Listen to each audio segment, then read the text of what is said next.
Alright YouTube, it's time to talk about white male exclusion. Now, whites and or males and or other categories of people that are seen as maybe not minority enough, they're too common or something, even like white gay men at this point really get it, or like white transvestites or something like that, are excluded and suppressed indirectly under the systems that we use in parts of the Western world today. This is more prevalent in some countries than others. Here in the United States, it's primarily affirmative action.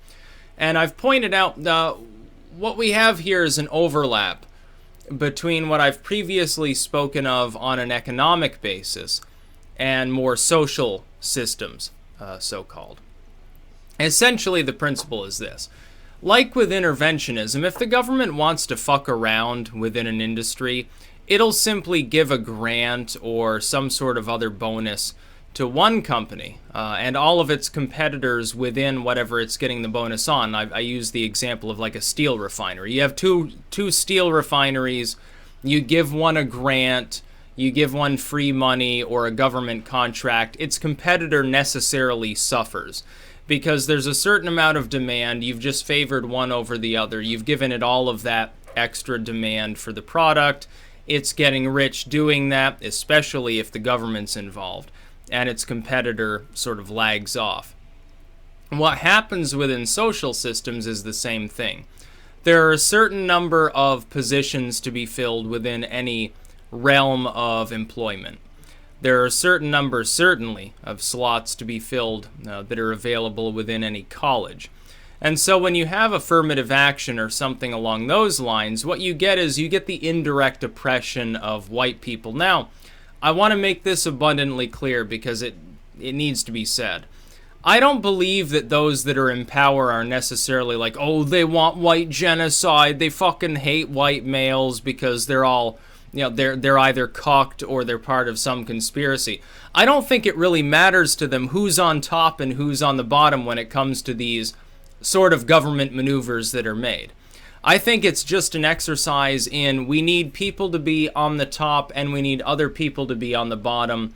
And the egalitarians, sort of like the fucking commies or whatever, they're more than happy with this as long as the minorities are the ones being elevated indirectly and the majority are suffering as a result of this. They love it. They actually go along with people that are like fascist light or something along those lines. They're really that fucking retarded that they actually think that like Obama, he cares about the black community so much, so he institutes systems to try to elevate them. What they don't realize is that it's just an exercise in futility. It's just an attempt to take people and crack them apart for voting reasons. And like the actual egalitarians, they don't even realize this. They're the dumbest of all. The average person, like the fucking centrist or the normie, you could call them in culture, they're more ambivalent necessarily. Like if a person, if you got affirmative action, think of it this way.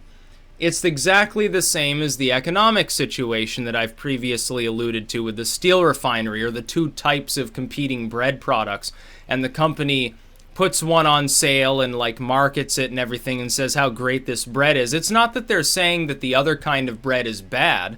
It's the same fucking thing. It's a loaf of bread. But it's going to suffer anyway because they're propping up its direct competitor.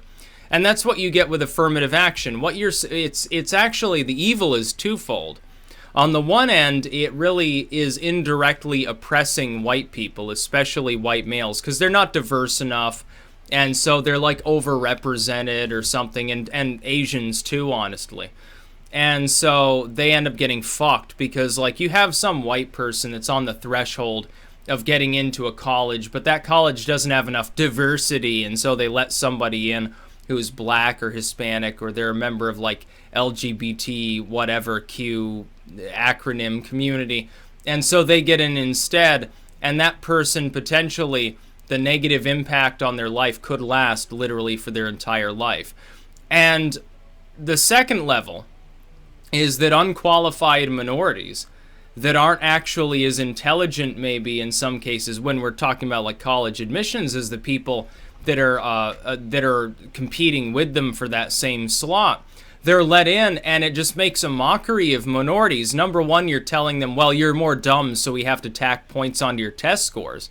That seems a little bit like cloying to me. It seems like you're almost patronizing them if you're like a fucking social justice warrior. You're saying that they're lesser than the white man or lesser than the Asian man, so you have to help them out because they can't do it on their own. And number two, then they get in because of affirmative action or something. And because their test score was lower because they're not as adept at the material, and so they end up having lower scores, maybe higher dropout rates or something. And it's just fucking retarded all the way around. It hurts the minority community at the same time that it hurts like the white males that are more directly impacted by affirmative action. Not so much females, but then you see within the realm of politics is the same thing, isn't it? You look at in the wake of the election. What are all these people saying about white females? Oh, the fucking retards, they shouldn't have voted at all. You voted for evil Donald Trump, and so you're not any women's activists at all. You should have voted based on the single wedge issue of the fact that you have a menstrual cycle. And they couldn't even understand why people rejected that message. They rejected it because it's fucking stupid. And they can't wrap their heads around it. They thought it was great. They think it's a godsend, the idea of, oh, Hillary will crack the glass ceiling. She'll be our first female president. It'll be so wonderful. And I warned like months before that, yeah, you can make her the first female president of the United States. It's a lovely gesture. But at the same time, she's fucking corrupt. She doesn't have any new ideas. She's just pandering. Is that really the person you want to be the standard bearer for all future generations of female politicians? Is that really what you want? Or do you want to wait until a female comes along who's more uniquely qualified? And I don't mean qualified as in 8 years as the wife of the president of the United States, because that's like a direct contradiction to everything like the third wave feminists even ranted about. No, they would rather talk about she was Secretary of State, yeah, a divisive one. She was a senator, yeah, a do-nothing senator whose only claim to fame is voted in favor of the Iraq War. And so that was really always the problem. I've said time and time again in the last like half decade, yeah, if there's a female president, I don't care, but I want them to be a qualified individual. I would hope that whoever's the president in any given time period is qualified. And I think Trump is that person. Now, you may totally disagree. You may think he's like sexist, racist, homophobic, or whatever other buzz term you're using to describe him. But at the same time, I think he'll do well. I don't think Hillary Clinton would have done well. I think it would have been a continuation of Obama, and that's what people rejected.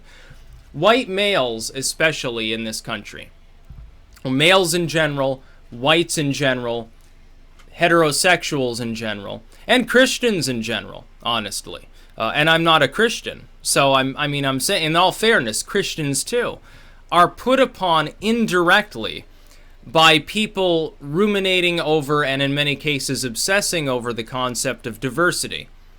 And so, you know, I want my workplace to look like a bowl of fucking Skittles, and so there have to be all these different people involved. I can't just hire people based on their qualifications, because then I'd be an evil Nazi bigot. But that's actually what should be happening. My idea is quite simple. You know what I think that they should do within college admissions? I think it should be blind enrollment. I think they should submit paperwork to colleges, the students in schools, that is.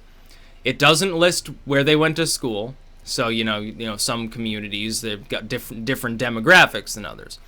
It doesn't mention what religion they follow. It doesn't mention what race they are. It simply mentions what's your GPA, what extracurriculars did you take AP courses? If so, what scores did you get on the AP tests?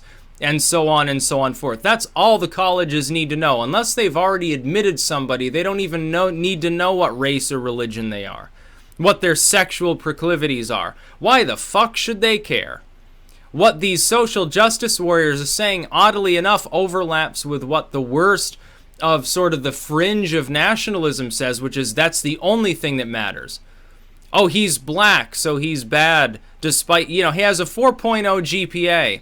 He works double shift every day. He's a hard worker, never broke the law, but he's black, so there's something wrong with him. And you hear crap like that. On the other side, you hear, oh, well, he's black, so despite the fact that he's fucking retarded and can't hold a job, we're gonna force you to let him in anyway to Harvard or Yale or something because he's black and you've got a diversity quota. That's the problem. You're making the same argument that a bunch of like total like I'm not even talking about like the TRS people. Oh yeah, Jews, bad news or something. I'm talking about people who literally would go on a pogrom and start burning minorities in the streets. You are making the same fucking argument that they are. How does this show that what you're doing is noble? What it shows me is you're stupid. What it shows me is you're obsessed. You're even obsessed with the genetic concept of race. To the social justice warriors, the people are like, oh, affirmative action is like the best fucking thing that ever happened. Think about what they're saying. They would look at a black person, say, simply based on their race. They've got like 2 PhD parents and, millions of dollars. They went to the best school, but they're black, so they get extra points on their test score, even though they're a fucking genius. They're already smart enough. They can already make it, but we've still got to like manipulate the test scores and give them preference.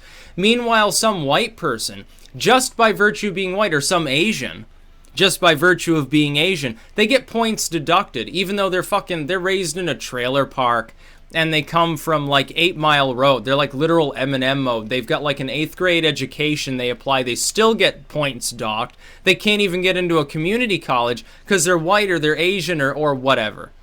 That's the real stupidity of the social justice warriors today. They literally boil everything down to genetics and they don't even realize it. They don't even take into consideration individual situations. If a person is white, they're part of whiteness. If a person's black, they're part of blackness. Their individual situation doesn't matter. It's like when I apply to college or whatever. I'm white, obviously. So I'm checking off, yeah, I'm white. At the time, I was, of course, saying, yeah, I'm a Christian, non-denominational.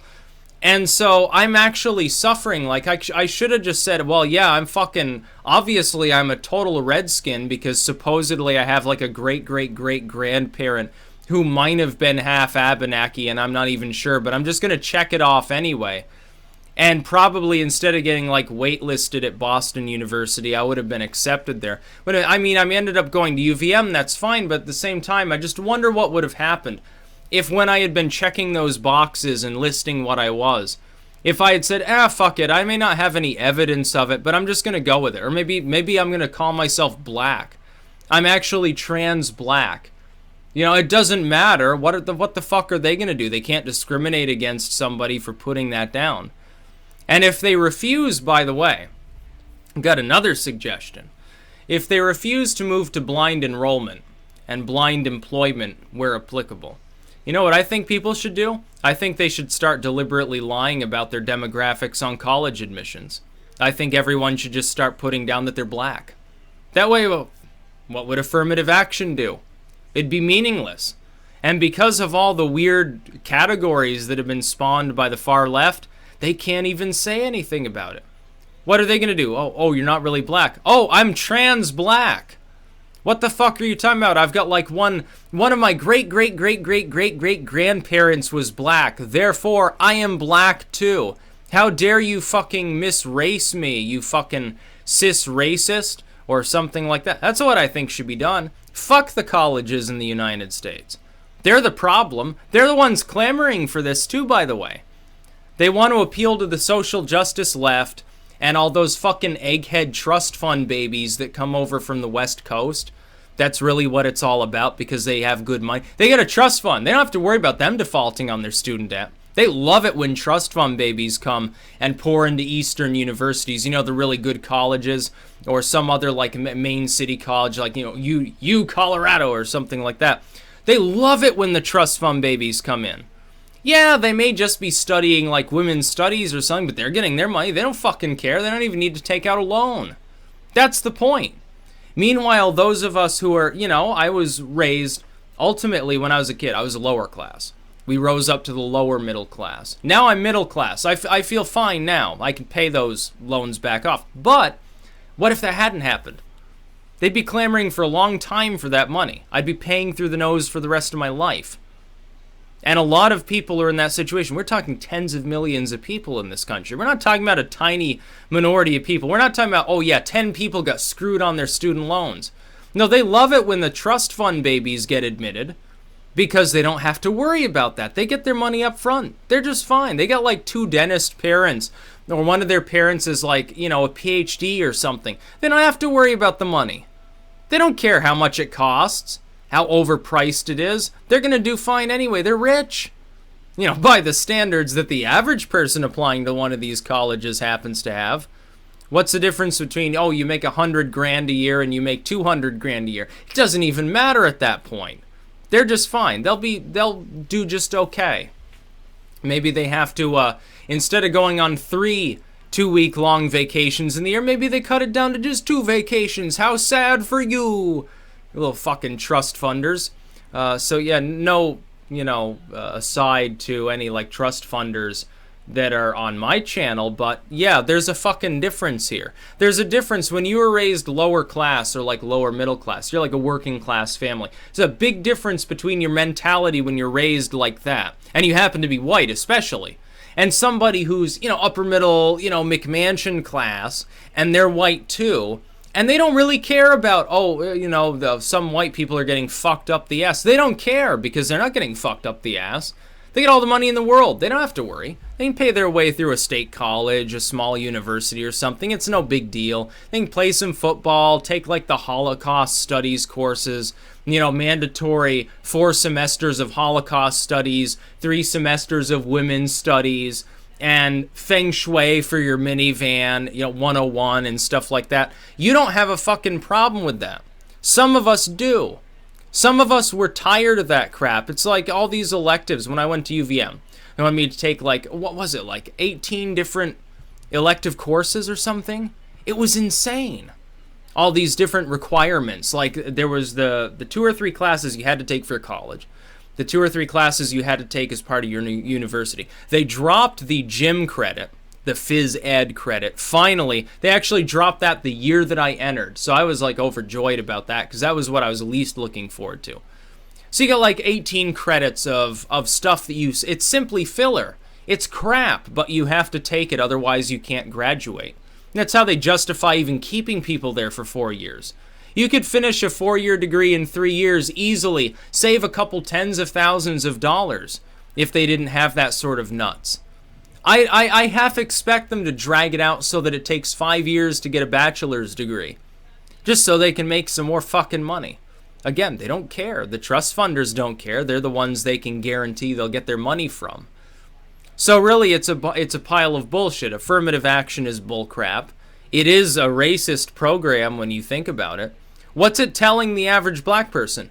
You're black, so you're not smart enough to compete with the whites. So we're going to give you extra points to make you feel better and make it easier to get in. That's what the social justice warriors want the black community to think like. They want them to keep following the Al Sharptons and not the Martin Luther Kings, so to speak.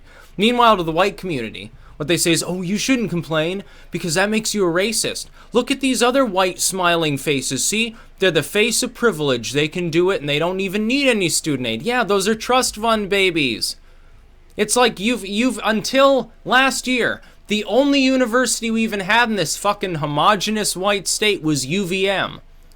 And it's majority out-of-stater. It's not even majority in-stater. The average Vermonter can't even afford those prices. I took it, 50% on loan, which was a retarded idea at the time. I am very, very glad now that I don't have any problems with this. But I look around, I see like thousands of other people in this state that do. They're working double shift at Wendy's, busting ass. They can barely make their student loan payments. They were told by their parents, by their teachers, and everyone else, yeah, you go to college, you're smart, you'll have a great job when you get out. And then the job market collapsed helpfully when they had already run up that debt. Wonderful for them. See, that was Uncle Sam's fault. All this crap is Uncle Sam's fault. That's what I really think about it. Fuck the government. You're responsible for 99% of the problems that we have as a nation. It's not some minority community. It's certainly not the white community. What the fuck did we do? I was never alive during segregation. Trying to hold me accountable for slavery or segregation is going to get you nowhere. I never even saw a segregated state. I'm not an African. If I want to see segregation, I'll go to Africa or Asia.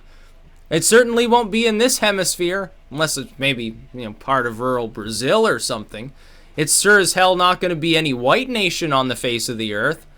Because you try to do that shit in a white nation, you get thrown in jail. There's the difference. Well, what do you know? I guess that we weren't so evil after all. We actually relinquished our slavery over other people, something that no other culture has ever done in the history of mankind. I guess egalitarianism won over in some cases after all. That's about all. Peace out.